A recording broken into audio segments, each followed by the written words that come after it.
Guys, for this time is 2025 May 27. Yep, May 27. So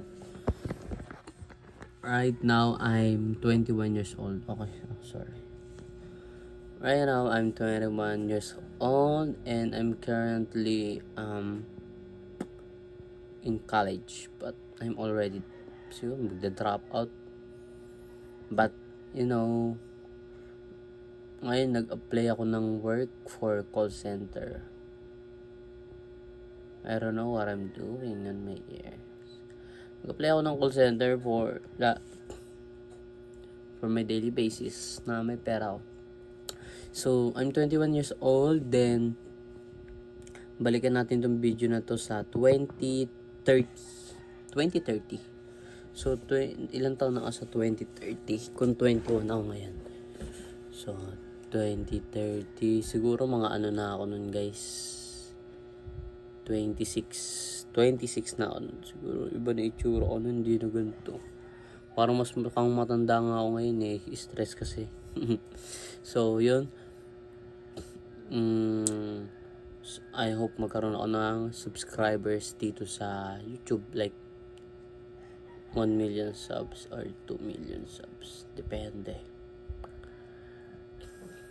Mag-work ako sa call center. Then, yun, since may side hustle ako na pag-live selling ng jacket, tutuloy natin yun para habang nag-work, may kikitain tayo sa side hustle na panggastos natin sa mga gusto natin or may savings tayo. Ganoon lang.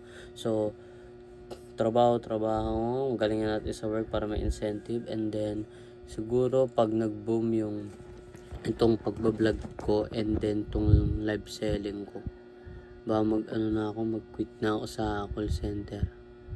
Tapos i-pursue na natin yung mga iba natin gusto. Ano bang gusto ko? Gusto ko kasi guys, maging fame sa pag-YouTube, paggawa ng content, like daily content, ganun. So may kita rito sa opportunity to sa YouTube. So, yun din, mapalago yung business, magkaroon tayo ng mga business, and then, makatulong sa yung sabihin yun, parang OA na nun. Dami kasing sabi nun yun eh. Huwag na natin sabihin. So, yun,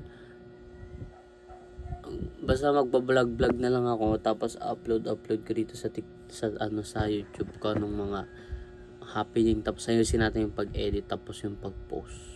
Yun lang. Then sana subaybayan nyo.